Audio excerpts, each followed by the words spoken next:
So hello guys, how are you? कैसे आप लोग? वेलकम टू नाउस एकेडमी। और आज हम शुरू करने वाले हैं सीरीज कॉम्बिनेशन। सीरीज कॉम्बिनेशन क्या होता है, पहले मैं आपको एक डायग्राम के थ्रू समझाता हूं। देखिए यहाँ पे ये सीरीज कॉम्बिनेशन है जिसमें एक सेल है या बैटरी कह लो आप इसको, ये कनेक्ट है बल्ब से और इस तरीके से सीरीज कॉम्बिनेशन का डायग्राम होता है।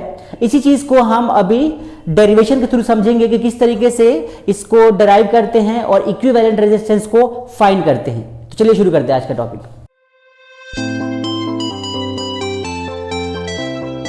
सबसे पहले सीरीज कॉम्बिनेशन की कुछ प्रॉपर्टी होती है। वो प्रॉपर्टी क्या है कि सीरीज कॉम्बिनेशन में पूरे सर्किट में सीरीज कॉम्बिनेशन में जितने भी रेजिस्टेंस होते हैं, हर एक रेजिस्टेंस पे इलेक्ट्रिक करंट की वैल्यू सेम होती है।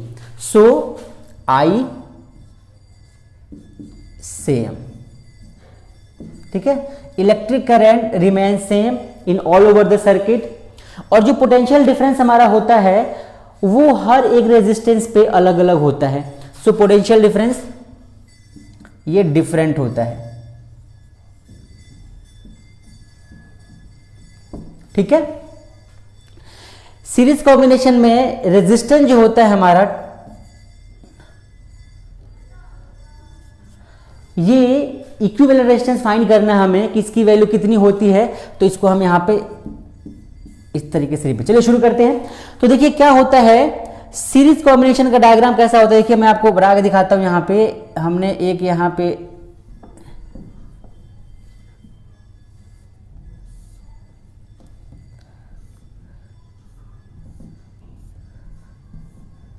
ये हमारा एक पावर सोर्स है, ठीक है। पोटेंशियल डिफरेंस हमने दे दिया यहां पे, ये प्लस का और ये माइनस का, ठीक है। उसके बाद यहां से हमने क्या कर दिया कि तीन रेजिस्टेंस को कनेक्ट किया।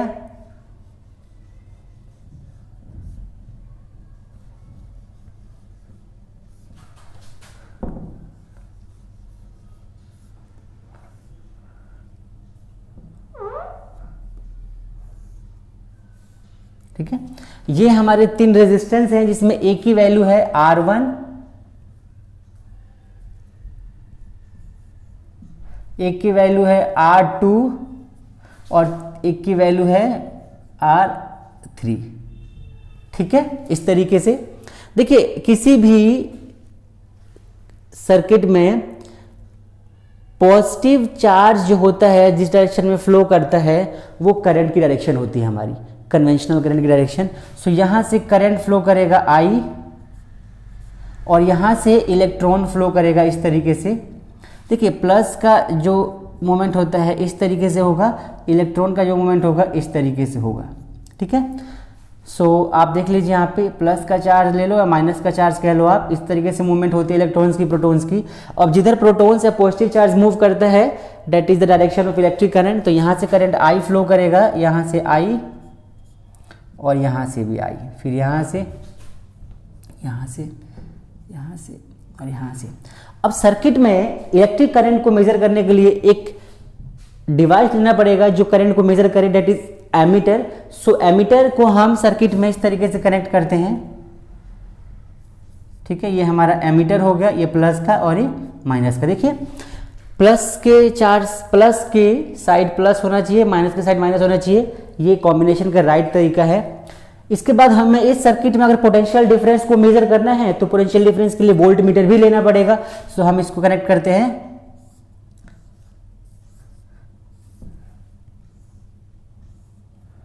अब यहां पे एक चीज ध्यान रखना है आपको, यहां पे एक बहुत ही इंपॉर्टेंट चीज का ध्यान रखना है कि किसी भी सर्किट में वोल्ट मीटर जो होता है उसको पैरेलल में कनेक्ट किया जाता है और एमीटर को सीरीज में कनेक्ट किया जाता है। ध्यान रखिएगा इस चीज का। क्यों? क्योंकि वोल्ट मीटर जो होता है उसका रेजिस्टेंस क्या होता है, इंफिनिटी, बहुत हाई होता है। और जो एमीटर होता है उसका रेजिस्टेंस जो होता है वो बिल्कुल लो होता है। देखिए समझते हैं इस चीज को, एक बार शॉर्ट में समझ लीजिए।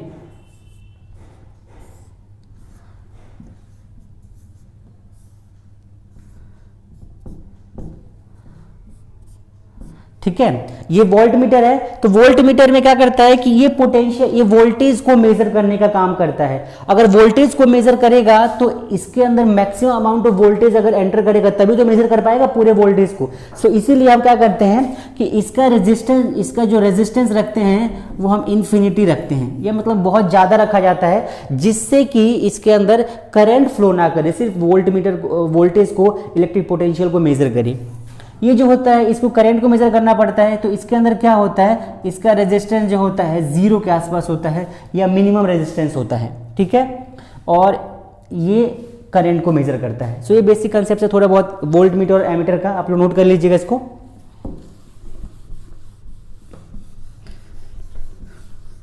देखिए अब इसके बाद क्या होता है, यहाँ पे R1 है, R2, R3, ये पोटेंशियल डिफरेंस हमारा वोल्टेज अप्लाई किया हमने। हर एक रेजिस्टेंस पे जो हमारा पोटेंशियल डिफरेंस होगा वो अलग अलग होता है, अलग अलग वोल्टेज कंज्यूम करेंगे सारे सारे रेजिस्टेंस हमारे। सो यहाँ पे कितना वोल्टेज कंज्यूम हो रहा होगा, देखिए यहाँ पे अगर मैं R1 की बात करूँ, voltage at R1, so V is equal to क्या हो जाएगा, IR1, V2 is equal to IR2 और V3 is equal to IR3। सो इस तरीके से हमारे V1, V2, V3 अलग अलग हमारे पोटेंशियल डिफरेंस अलग अलग रेजिस्टेंस पे होते हैं। सो इसको स्टार्ट करते हैं। यहाँ पे देखिए सबसे पहला क्या होता है कि अगर मैं बात करूं potential difference, potential at R1, R1 पे कितना पोटेंशियल है, so that is what, V1 is equal to IR1। Similarly अगर मैं एट R2 फाइंड करूं, सो कितना हो जाएगा, V2 is equal to IR2 और eight R3 V3 is equal to IR3। ठीक है, हमें पता है ओम्स लॉ के according V is equal to IR, V is equal to IR होता है ओम्स लॉ के अकॉर्डिंग हमें पता है। सो this is the equation 1, equation 2 and equation 3। ठीक है, अगर हम इन तीनों इक्वेशंस को आपस में प्लस करते हैं, क्योंकि हमें क्या पता है कि पोटेंशियल डिफरेंस जितना यहाँ पर है ये हर एक रेजिस्टेंस पे या हर एक डिवाइस पे, आप इसको डिवाइस बल्ब कुछ भी कह सकते हो जो यहाँ पे लगा है, सो इन पे जितना भी कंज्यूम होता है वो टोटल इसके बराबर होगा ऑब्वियसली। सो हम ऐसे लिख सकते हैं क्या कि V is equal to V1 plus V2 plus V3, total potential difference of individual resistance is the sum of this potential difference. So यहाँ पे क्या हो जाएगा, V is equal to what, IR। हम यहाँ पे R कौन सा ले रहे हैं, सीरीज कॉम्बिनेशन का। ठीक है, so V1 is equal to IR1 plus V2 is equal to, and this is IR3। हमने यहाँ पे 3 रेजिस्टेंस को कनेक्ट किया है तो हम 3 रेजिस्टेंस के लिए ले रहे हैं। अगर हम और भी नंबर ऑफ रेजिस्टेंस को कनेक्ट करेंगे तो वो नंबर ऑफ रेजिस्टेंस सिमिलरली इसी मैनर में ऐड होता चला जाएगा। ठीक है, सो बेसिकली अगर मैं I को कॉमन ले लूँ सब में से, सो I कॉमन आ जाएगा और यहाँ पे क्या आ जाएगा, R1, R2 and R3। I से I कैंसिल हो जाएगा। सो R इक्विवेलेंट कह लो या R series is equal to what, R1 plus R2 and R3। So this is the derivation for series combination.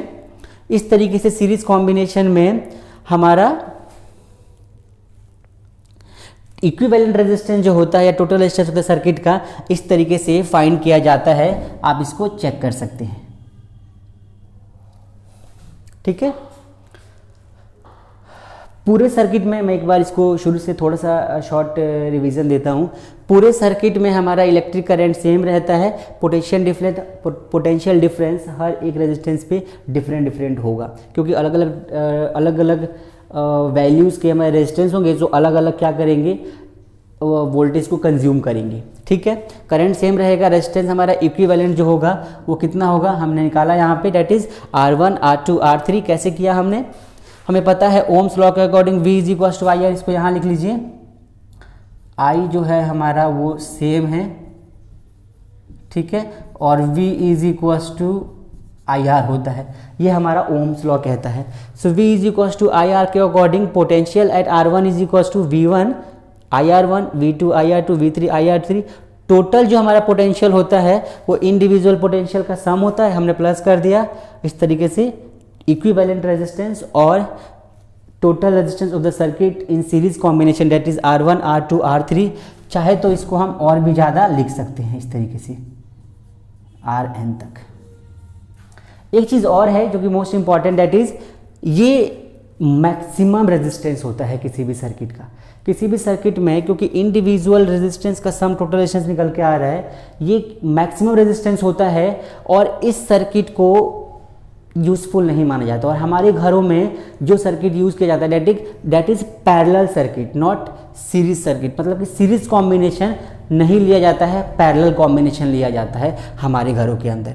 क्योंकि अगर इस पूरे सर्किट में करंट सेम है, किसी एक जगह पे सर्किट ब्रेक होगा तो उसके आगे के सारे डिवाइस काम नहीं करेंगे, क्योंकि पूरे सर्किट में सेम करंट फ्लो कर रहा है।